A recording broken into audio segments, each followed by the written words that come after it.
So sitting in the studio with me is Vin Baker. He's a full-time NBA All-Star, an Olympic gold medal winner. He's had a very distinguished pro basketball career. That's over now. He's been through a lot of other things. He's been through a lot of changes. You know, it's funny, Vin, even just introducing you, I'm thinking, how do you think of yourself? I mean, when you think of Vin Baker, who am I? Do you think four-time NBA All-Star, or do you think something else? I definitely think four-time All-Star and Olympian. Those are things that you can never take away, regardless of what we go through in life. Those are accomplishments that were spectacular and amazing, and I was blessed and fortunate to be a part of it. So I never want to discount that, no matter what I've been through. They've been a part of me. It's been a part of my growth to be an All-Star, be an Olympian, and also other things that have happened in my life. I'm a minister. I'm a father. All those things have played important roles into my character and who I am now. Well, I want to talk about all of those different things, but maybe we should just sort of begin with your story. I mean, very quickly, you grew up in Old Saybrook, right? I did. I grew up in Old Saybrook. Old Saybrook. I actually went to elementary school there, and all of my schooling came there. I enjoyed being in Old Saybrook. I actually live there now. It's a great town. I love the people there. My mom and dad have been there since the 60s, so we are blue blood Old Saybrook Rams, and just an awesome childhood. I grew up middle class and worked hard. My father was a minister. My mother worked from 4 to 1 at Cheeseboro Pond, so just grew up in a working class house and a spiritual house. At what point was it clear that you were going to be very tall and very athletic? It actually didn't come until I was about my senior year in high school. I was a late bloomer as far as even my height came late. I was 6'2" as a freshman and then 6'7" as a senior, and then 6'10", grew to be 6'10" from my senior year of high school to my freshman year at the University of Hartford. So my athletic prowess didn't really come until I was 18, 19 years old, when I kind of grew into my body and took off from there. So for that reason, I mean, a lot of the big basketball programs, they kind of didn't know who you were, didn't necessarily pursue you as you were heading into college. No, a lot of colleges didn't know. I think that, ironically, two of the other teams, University of Rhode Island, and believe it or not, Coach Calhoun kind of knew who I was because I'd gone to his basketball camp my junior year and my sophomore year, my junior year and my senior year, and I can remember Coach Calhoun coming over and sitting at one of my games with a trench coat on and a hat. So he kind of knew at the time who I was, but obviously wasn't prepared and ready for that level of basketball just yet. So you went to University of Hartford, and I mean, it's certainly no exaggeration to say that you're the best player who has ever played for the University of Hartford, although they've had other really good basketball players. Your jersey, I think, is hanging up in the field house now. And so, but I would imagine also University of Hartford was probably a pretty good bubble to realize that you were a standout basketball player. You weren't necessarily subjected to the crushing pressures that you would be at Kansas or someplace like that. Absolutely. It was a great place for me to develop as a kid, especially coming from Old Saybrook, such a small town.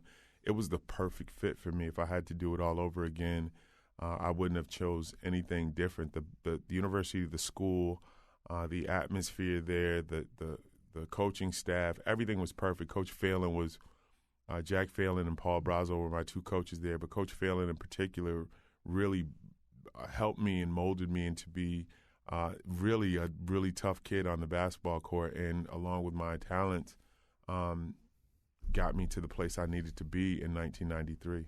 You know, I would imagine that might have been something that you had to work a little harder on than some people. I don't expect you to remember this, but I met you while you were at University of Hartford, and even talking to you now over a brief period of time, you seem like a very nice person. That by and large, you know, you're more gentle than you are mean. Mm-hmm. On the other hand, you've got to discover some kind of toughness in yourself. If you're going to compete, particularly at the NBA level, you know, it's him or you in a lot of situations. Yeah, absolutely. Did you have to learn that? No, I that really came from my mom and my dad. My mom and dad were very tough. I always tell everyone, I love my mom more than life, and she's the toughest person I know. She was very tough on me growing up, and very competitive, but in a loving way. Mm-hmm. And then my dad is 6'7". He's a minister, very believes in what he believes in and a tough man in his own right. So it really came from my mom and my dad. So I think the whole thing of being from Old Saybrook kind of glossed over who I am at the core as far as my competitive nature and how hard. So it really wasn't something I had to adapt or change. It's just that my coaching staff, in particular Coach Phelan, really brought it out of me. And once he got it out of me, it stayed. Although I think also the jump that you made from there was a bigger jump than a lot of people make, right? Mm-hmm. If you'd gone from Kentucky to the Milwaukee Bucks, that would have been one thing. Going from University of Hartford to the Milwaukee Bucks is another thing, right? I mean, you were being introduced to a new world. Yeah, definitely. From a basketball perspective, though, I think it's neat, and I think I can use this analogy now because we have a guy that kind of was a big fish in a small pond who's probably the best player in the entire world right now. And so my development, I wouldn't have changed it. I said this, I alluded to this earlier. I wouldn't have changed my path because going to the University of Hartford as opposed to going to Kentucky or University of Connecticut, it allowed me to grow as a player. I could take the ball off the rim and dribble the basketball up the court and without being yelled at and without being told to get on the block. Those 4 years at the University of Hartford developed me into be the most skillful or one of the more skillful basketball players at my size in the entire world. So I wouldn't have changed it for the world to go to Kentucky and be recruited over every single waking minute of the day and not being allowed to be who I could become. So I'm so grateful. And like you look at Steph Curry, he went to He's the guy you were talking about, right? That's who I was talking about. And there's no way he got that confidence from Davidson. Who's to say if he'd have gone to Kentucky or Duke or where his brother went or any other bigger school, he would have developed that confidence like he has now. Were there ways in which the NBA was kind of a rude awakening, though? I mean... Oh, yeah, of course. And I think a lot of it's well documented for me. I think for me, the off the court, just the lifestyle itself, growing up in Old Saybrook and then ultimately going to the University of Hartford for my 4 years collegiately never prepared me for what the NBA offered personally and off the court, my private life, which I was ill-prepared for and really ran into some tumultuous times based on the fact that I felt I was ill-prepared to deal with fame and fortune the way it came so fast for me. I mean, does anybody? I mean, maybe it's different now, and we'll talk about that as we go along here. But when you went up there, does anybody sort of stop and say, "Hey, before this gets going pretty fast, before the train starts moving really fast, here's some things you should know, either in terms of looking out after your money, or the kinds of people who are approaching you, or some of the pitfalls, some of the parties you'll be invited to." Is there anybody on an NBA team or within the league who kind of does that? I mean, there's times when they come when there's situations where there may be some red flags or some fires that they may need to put out. But initially, when you first get in the league, it's literally like hitting a lottery ticket. It's imagine getting a lottery ticket and you get $1 million. Like, you're not going to hear from advisors first. You're not going to hear from people who want to have your best interest. You're going to hear from the people who want something from you or want to go into a different place to have fun, to party. So it's just like that in the NBA. It'd be neat and fun to say and appropriate to say that, you know, there's things in place when you get all this money and you get this fame and you get this fortune and people always have your best interest. That's just not the case. And there's more places for pitfalls with that kind of lifestyle than there is for people to come out shining and saying, "Oh, I did 15 years and nothing ever happened." Well, you've got a whole bunch of things coming together at once, right? On the one hand, you've got this money like you've never had money before, and your view of the world is more distorted than it's ever been. People are telling you you're great. People are screaming louder than they've ever screamed before. You're playing in front of bigger crowds than you've ever played before.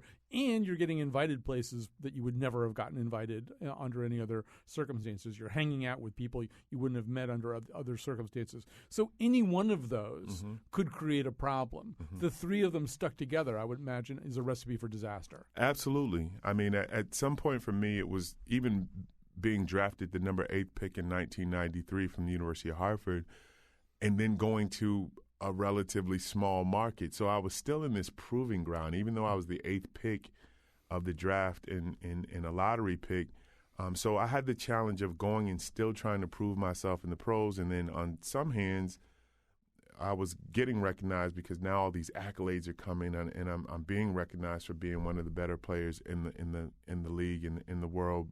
But I'm still trying to convince people, and so those are all kind of crazy situations that come into play when you're trying to continue to develop and continue to try to hone your craft and become one of the best. We're talking to Vin Baker right now. He's a former NBA All-Star, former Olympic gold medal winner, and he's writing a book right now about, in fact, his life and times and the things that he went through. So, I mean, it's going to be in the book. It's a well-documented thing. You started to have problems with alcohol. Was that the first thing? Was that the first demon to kind of grab your leg? Was it the alcohol? Yeah, definitely. I really had no idea and concept. It's been in my family for years, with family members. And, of course, if you have it in your DNA, at some point you have a chance to be exposed to becoming an alcoholic or being addicted. And it was certainly in my personality, something that I didn't detect at the University of Hartford or earlier on in my career. But with the more success and, my first 4 years of the NBA, I was named to the All-Star team 3 times. I had my own sneaker by Brand Jordan, the Vindicator. I had made at some point, over $100 million in my first 6 or 7 years, and I was ill-prepared to handle what this fame and fortune came with off the court. And so I handled my fame and fortune very irresponsibly. I got away from the things that got me there, my spirituality, my trust and my faith and believe in God and what he's done for me, and started believing in my own hype. And it led me down a tumultuous, dark path in which I'm blessed and fortunate to be out of now and seeing some light. One senses that you were a very serious alcoholic. Was it something, would you be sometimes drunk during a game? Did you ever play having consumed alcohol? I drank a lot of alcohol. I think it's well documented. They didn't terminate my contract because I was a weekend warrior.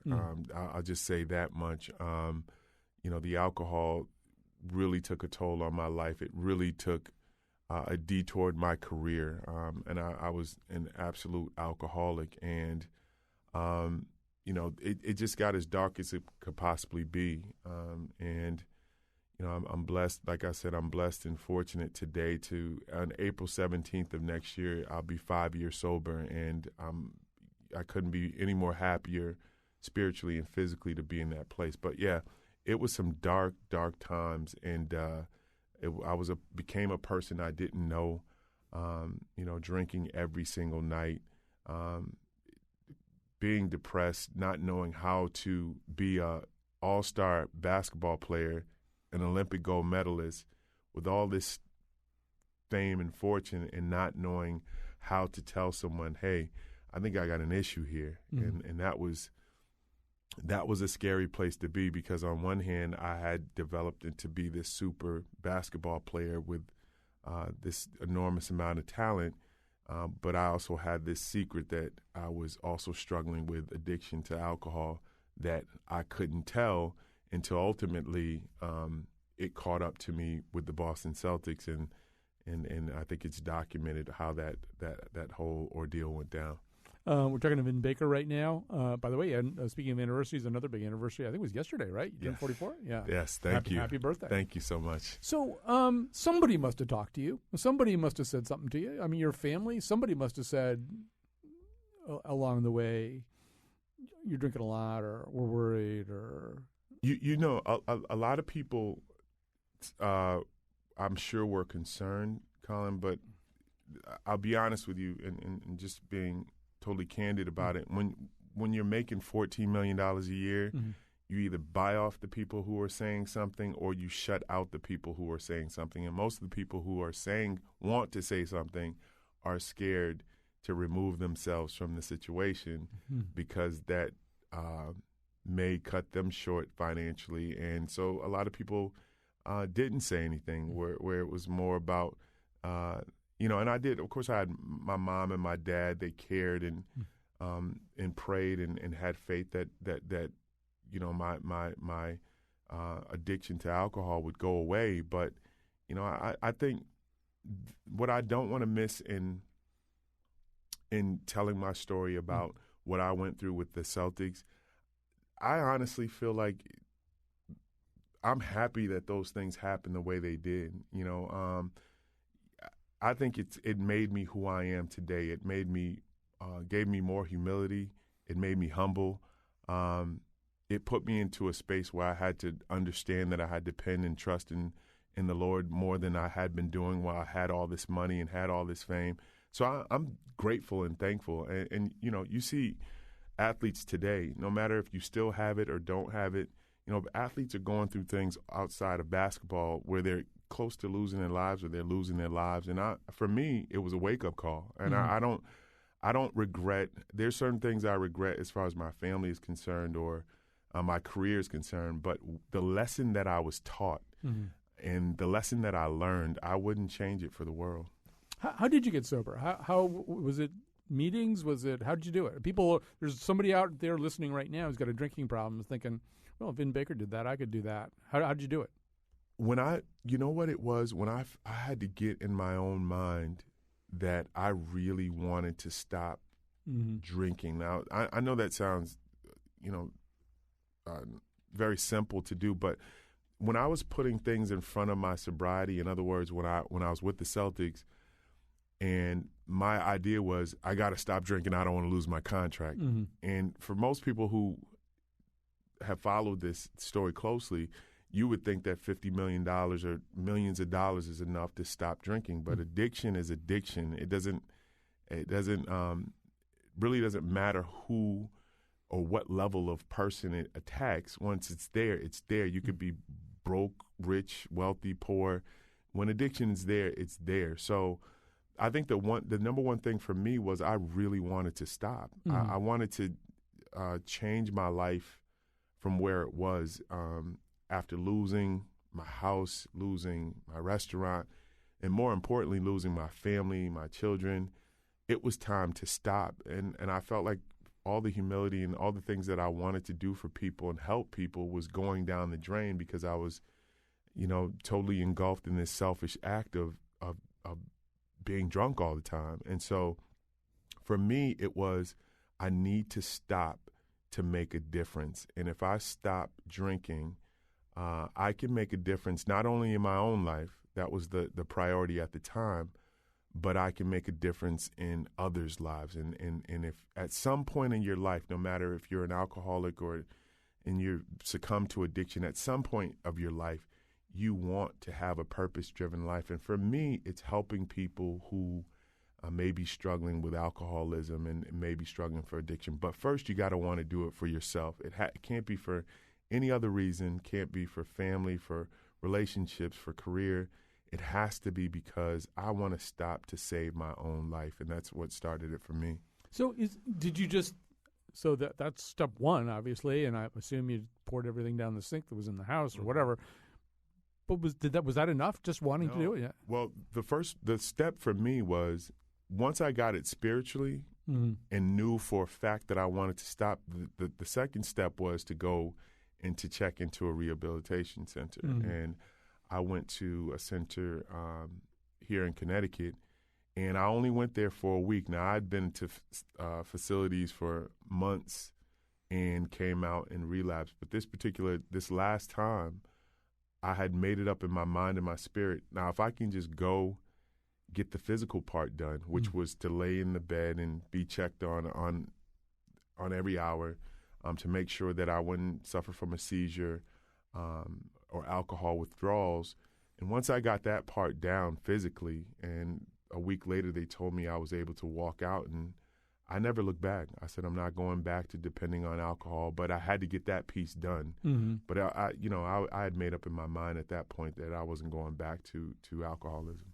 Why don't we take a break here and give you a chance to have a sip of water? And we're talking to Vin Baker right now, the great basketball player. He's got many other things to talk about. He's working on a book right now. We'll take that break. We'll come right back.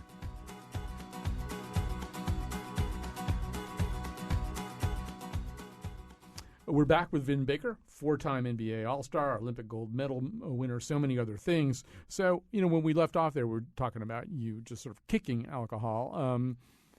But my sense also is that religion is a big part of this story. I mean, even in the last thing you said, you used the phrase purpose-driven life. We all know that comes from Rick Warren. So your father's a Baptist minister. You're a minister now, right? Yes, I am. So what role did that play? In other words, obviously you got out of 1 week of rehab isn't going to fix you. You need some other things that are going to fix you. When I after the 1 week of rehab, I went straight to the church. I knew that as much as addiction and alcoholism is a disease of the body and of the mind, for me, I think the majority of it's a disease of the spirit and not being sound and being in a place where you can combat it spiritually. I mean, there's a lot of things set up from AA to, obviously the facilities to go and rehab in. But for me, growing up in the church, I had to go back to my roots. I had to go back to trusting and believing in what I knew. That was, for me, not only just the sanctuary of the church, but that was the sanctuary of my family, my mother, my father, my kids, my wife. Going back to places where I knew I had some safety nets to really work on my spirituality. So I was able to go to Union Theological Seminary and work on my master's there, which I'm 12 credits away from receiving my master's in divinity. I had an opportunity to really, I went to the Abyssinian Baptist Church in Harlem, one of the more prestigious Baptist churches in all of the country and world, and I was able to be mentored and sit for 2.5 years under Dr. Calvin Butts III, and I was the youth minister there. So I really had an opportunity to, as I was working on staying sober, I was in almost this bulletproof setting where one of the things we talk about when you're trying to change your addictive habits and, of course, change from being an alcoholic is changing people, places, and things. So going from where I was to being with Dr. Calvin Butts and being the youth minister at the Abyssinian Baptist Church and attending Union Seminary, being on campus was a drastic change for me spiritually and certainly where I was in life. And so that helped me tremendously to get a focus. It's one thing for the ministry. For me, it was I want to tell my testimony because I think it's powerful. I think it can help to change lives. But I also have to be theologically sound and be in place where I'm just not all over the place. I have to have what's the reasons and what was the journey. And I think Union and Abyssinian and, of course, where I'm at, Full Gospel, where my father's the pastor, those three places helped me totally to get centered spiritually so I can tell a message about redemption spiritually. It is, it's interesting. I've listened, regular listeners to this show will be incredibly bored because I bring this up all the time. But, the words that are said in America by more people in any given year, in any given week, are the Lord's Prayer, right? There's probably nothing that's repeated as many times by as many people as the Lord's Prayer. And there's that notion of forgive us our trespasses. But it seems as though trespass, of course, it means a lot of different things. And it seems as though so much of that is being able to have an environment where you can talk about what you do. Yes. Yeah. Yes. That's it right there. And as you were, I thought I knew where you were going on that. And that's one of the things when I first went back to my church and when I was able to minister down at Abyssinian is that one of the neat things that I knew is the church was probably the one place at that particular time 4 years ago that would listen to my story without being judgmental. Oh, he lost $100 million. Oh, he lost this, he lost that. Well, I knew that if I wanted any kind of redemptive power and any kind of redemptive support, the first place for me to go back, which I was accustomed to and knew about, was going back to church and going back and being able to express and talk about and talk my way through while talking about my testimony, not being judged, but strengthening me by strengthening other people, saying, I've been through this, you can get through this. And it's well done. If you Google what I've been through and you see me standing here, It's funny because when I was at Abyssinian and Dr. Butts talked to me about, kind of curtailing some of the alcohol talk and some of my sermons, and I just was pouring out, my testimony. And for me, it was saying that I'm in a different place as a minister, because if I stand up and say the Lord and God and faith and believe and hope, if they go home and Google me and I've never mentioned this, then I'm not going to come off as being authentic. So it was a chance for me to not only tell the story, but also to tell how I came through this journey of being an NBA player all the way to being a Baptist youth minister. It must be hard also, though, to share some of these things. I mean, you arrived here with a beautiful little daughter in tow. She's over in our green room right now. On the one hand, I mean, you're about to write the book. You're going to have to lay some of this stuff down. You may be laying it out in a way, as you say, that's your side of the story. That's the way that you understand what happened, as opposed to having that story get told about you. But even so, I mean, to go there, it's going to be hard, right? It must always be hard to have the people who love, particularly your kids, hear stories even from you about what happened. It's true, and I will say this though, I've been so blessed and fortunate that my children have still showed me unconditional love and unconditional respect, and not really have experienced a lot of it. And if they have Googled it, and if their friends have said something about it, it really doesn't have a huge role in our family. What my kids do see is a father who works hard and who takes it to the max every day to support them financially and support them as any other father would. So there are moments that we have these conversations about my past and some of the things that they may have heard. But fortunately for me, because of the space I'm in spiritually and now going into my 5th year sobriety, they're all teaching points. They're all points where my kids can grow from. And I have some amazing kids who kind of look at my situation and they say, Dad, I'll take the MBA, I'll take the University of Hartford, and I kind of know where not to go here. So I'm very not that this won't happen, but we certainly are in a place of learning and growing spiritually where we can kind of prevent it from at this point. This is probably one of your least favorite things to think about. But I think one of the things, when people hear your story, for people who just are living kind of average lives, they think, how do you go through $100 or $115 million? I mean, most people can't figure out how to do that, right? I'm sure you get that. It's like, I wouldn't even know how to go through $115 million. Yeah, it's hard to fathom.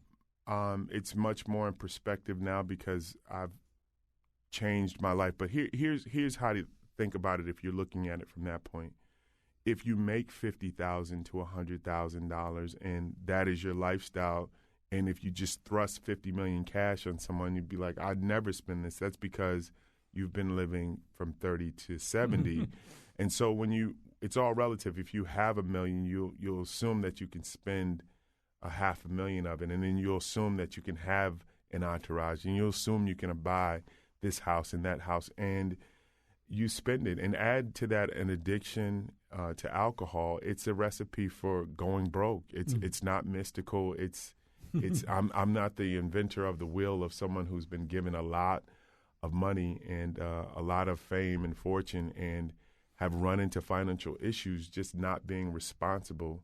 Those people who make $50,000 to $60,000, $70,000 a year, they know every dime, and they're very meticulous about how they spend. They kind of know it's the world they live in. You don't walk on a car lot with Lamborghinis if you make $50,000 or $60,000. You just kind of know it. But when you have a $13 million a year contract, you get really stupid and buy things that aren't necessary, and you party and you hang out with people and you give money out. And so if you start adding it up and your contract gets terminated, there's a way it happens. Now, it might not make sense and people might not be happy about it and people might say you've fooled, but at some point it happens based on the lifestyles and the choices that we make. And again, I'm not the first athlete who's been in that situation, but I want to be the first athlete to say that you can grow and learn, and you can bounce back, and you can have a productive life, and everything doesn't depend on. I've learned that everything doesn't boil down to being wealthy and having the biggest houses and having the biggest cars. It boils down to what type of person you are and what kind of effect do you want to have on your kids and just society in general. I don't think I was the best person that I could possibly be when I was making $13 million a year. I like myself now as a person than I did then. I would love to have that money with this attitude, but I don't know if they live in the same, and if they could possibly live in the same person. You know, I know that you've been brought into contact with young NBA players. I mean, it continues to happen. I think Jason Kidd had you go to a Milwaukee Bucks summer program in Vegas. Obviously, you've got some very useful things to tell people about how to post somebody up. But I would imagine you have even more useful things to say to a young player. I mean, you're talking about $13 million contracts. The contracts today are bigger than that, right? Yeah. What do you say to people? What do you say to your young players? Sign that kind of a deal. I think the number one thing I try to talk to them, and I don't really get that much of an opportunity to, and the opportunity I do get, I really don't want to be the old guy who lost it all, who comes in. It just, you lose that point quickly if you're talking to five guys who are making $13 million a year, because I was there before and I saw the old guy come in. So I just try to tell the guys to stay grounded spiritually, to respect their craft. There's things that they're going to see making that kind of money, and like you alluded to, the money's much more now. Like $100 million now is not as what it was when I played, and that's just 10 years ago. So I just try to tell the guys to be grounded in their craft, grounded spiritually, keep their family members close to them, and just try to stay in that place of being competitive. My voice, though, my one voice, and what I'm going to try to do with this book and speaking with more schools and more professional teams, is to try to have it happen every single day. Like, it's got to be repetitive. You've got to have this conversation more than once, because me going against 365 days of the year, you really don't. It's really hard to convince young men who are making that kind of money to stay in this lane. Because the first thing when you walk through the door is they say, well, that's not going to be me. Yeah. Because that's what I said in 1993 when that player came in that had lost it all. Well, first of all, I make more money than you. That's not going to be me. And so I try to be realistic and not be the guy that's not going to be me guy. It doesn't have to be you, but here are the steps that you probably should take off the court, financially, with your advisors, and certainly with your personal life. And I would assume that one of those steps, if you could get their attention, if you could get past that point of that's not going to be me, this is the old guy showing up, is, you know, it's kind of like what you said before, that you and I, with the money that we make right now, we don't, not only do we not go Lamborghini shopping, but we don't turn our finances really over to anybody else in a way that takes them completely out of our sight, right? Like, I know how much money I make. I know where my money's going. I make public radio money, you know? Right. So, and that would make sense for an NBA player, too. I mean, that notion that you rise to a certain level and then you turn it over to somebody else, that actually, I have less to lose than somebody making $100 million. No, you're exactly right. You know, and you make broadcasts. Now, my checks are less than yours, so I know exactly where my Starbucks money goes every single week. And so it is about that. It's about making it and being responsible for what you do with it, and just having your checkbook in your hand. And it's different. You make money different. One day you're 19 and you're going and asking for $100 to get takeout.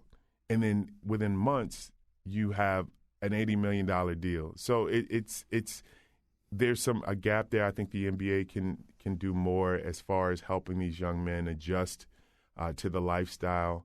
But it's a lot to take in, and I hope I can play a small part from my story, and I hope I can play a small part in helping these guys realize who they are once they, you look at the LeBron James of the world and Kevin Durant. These guys are not only players, but they've turned into corporations. And I hope from their part and me doing my small part, we can educate these young men to continue to be great basketball players, but be great businessmen as well. We're talking to Vin Baker. We're going to give him a chance to take a break, grab a sip of water. We have one more segment coming up here, so stay with us.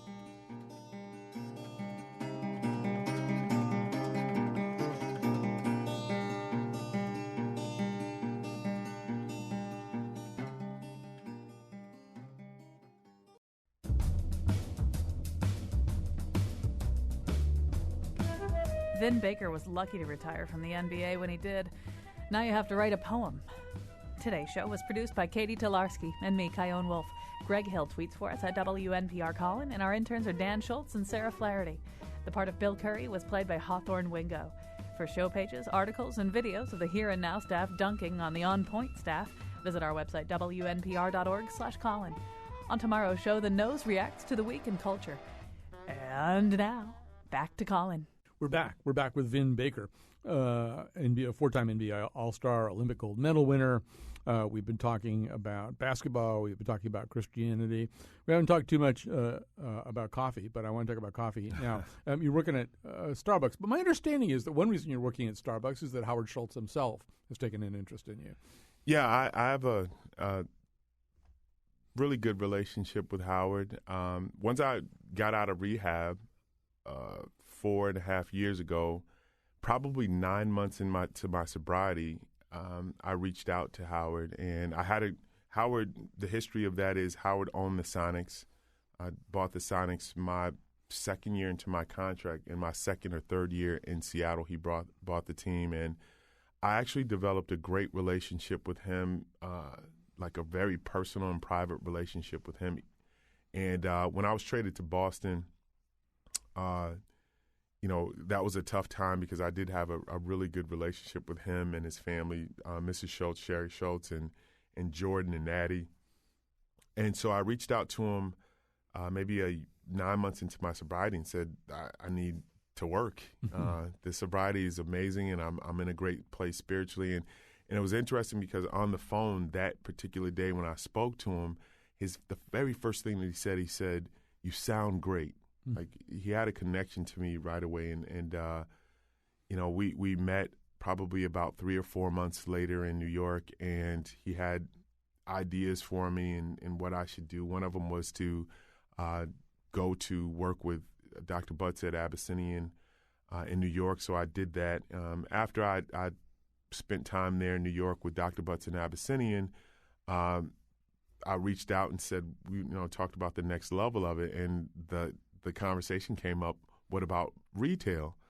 And, of course, I was just happy if you're talking to Howard himself and to the people that are with Starbucks, it was just a great opportunity. I did not know when I committed to this how hard the job was going to be. I didn't know that everyone customizes drinks and that working at Starbucks wasn't the easiest job, but it's been great. I have the intestinal fortitude and the courage. I'm up for the challenge, but it's just been a great opportunity for me.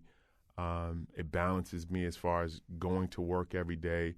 I'm co-managing in East Lyme right now with another manager there, and I'm learning so much about business, things that I wouldn't have learned. I talked to Charles Smith, the former Knick, last week, and we were talking about it, and he said, "I don't really think you understand. You were getting a business degree and you're being paid for it, and this is amazing." And so it was an encouragement that I kind of needed at the time.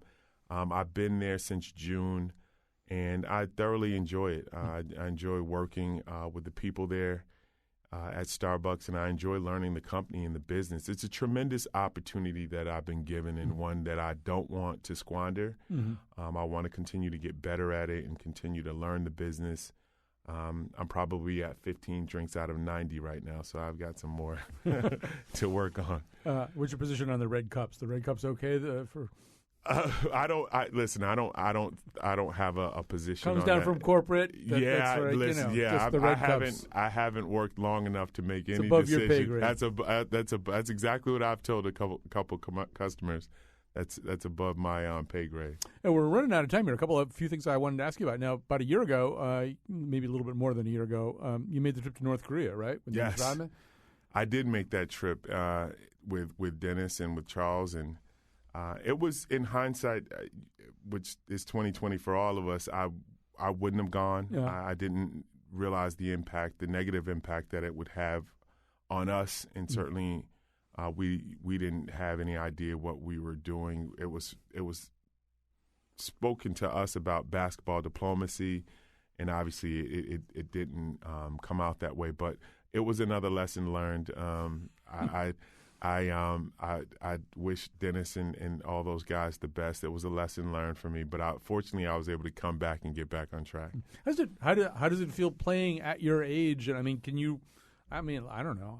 Like, my knees hurt a lot. I mean, can you get out on the court and feel okay? I can play. I don't have any real ailments as far as my body's concerned. I think the biggest thing for me is one of the reasons I really don't play. It's the worst. It's almost like a curse that be good at one point and then absolutely be average at another point in your life. It's the worst feeling in the world to go out and see exactly what you want to do, but not be able to execute it. So, and everyone talk trash to you because now they're beating the old Vin Baker.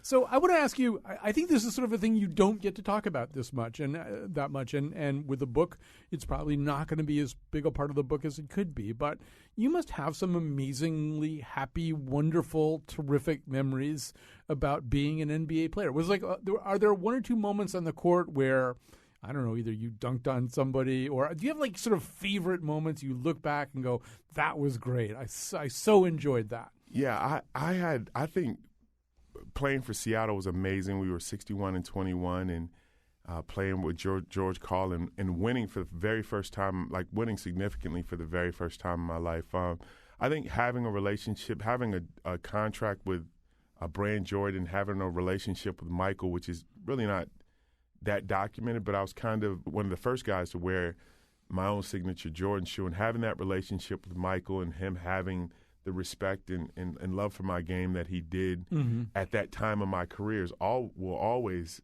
be special to me. Like, anytime my kids will ask and be able to Google about anything, the one thing that sticks out in their mind is like, Dad, you had your own sneaker from Michael Jordan? So I think those times and having those relationships with those players, again, it's just like an education and a degree. There's certain things you just can't take away. And those moments in my career, beating the Bulls one night in Key Arena after I had dinner with Michael and Scotty the night before, and they talked so much trash to me about being in Seattle, how I would never win anything. And then the very next night we played them and beating them with a game winner. It's just, and playing in the Olympics with Gary Payton and Garnett and Duncan, Ray Allen, all the guys. I think I miss those times.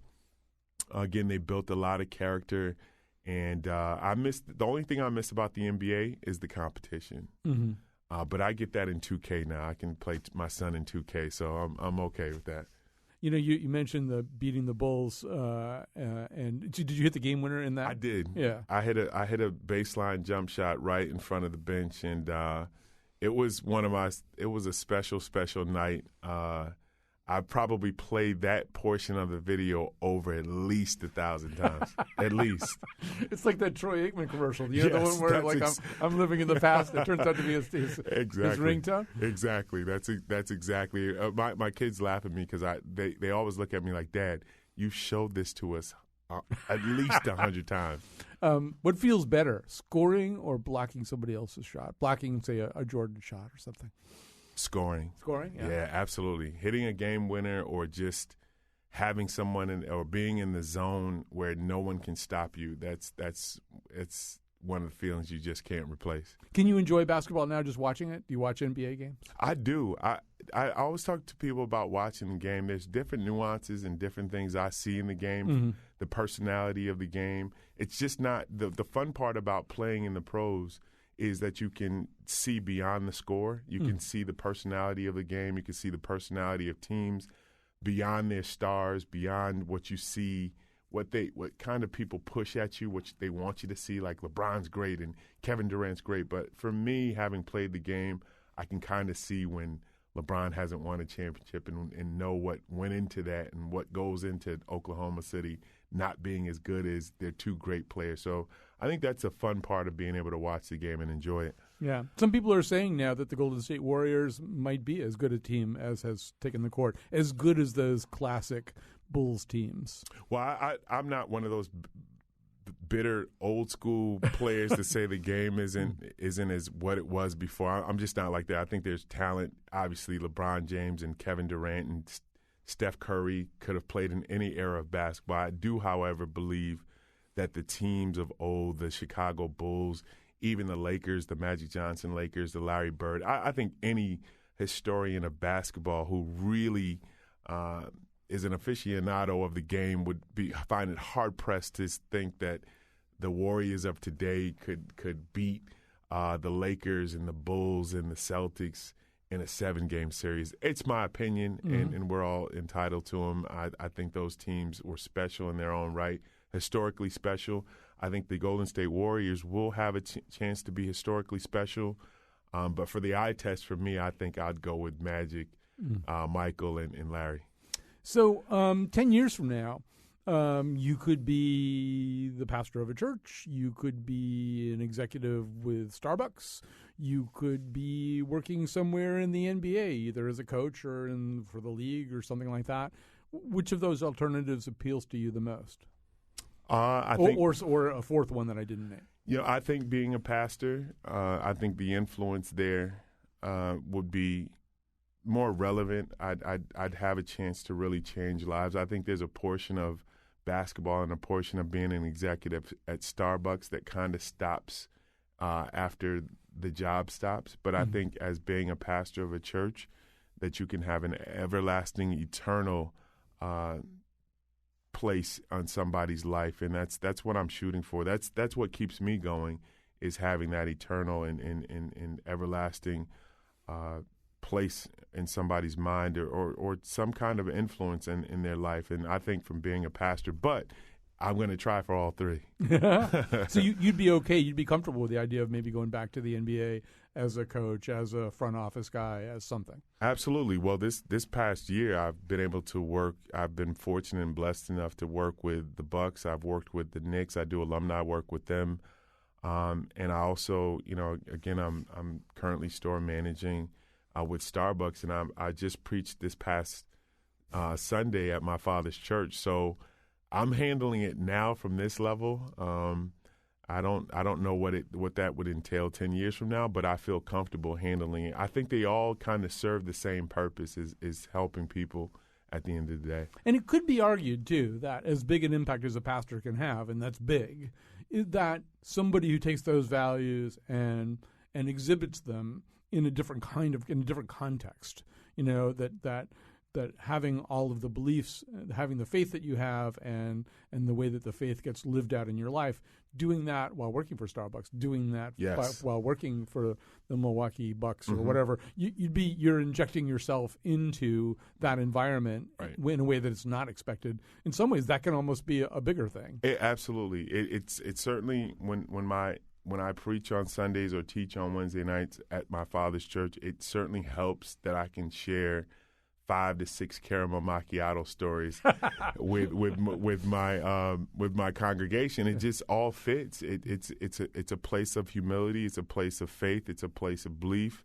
And I think people identify. From where I'm coming from, as far as talking about the church and talking about I'm working, and I was in Milwaukee and I was working with these kids. And when you combine it all, it all helps the ministry. I think that's in Matthew 11 is the parable of the caramel macchiato.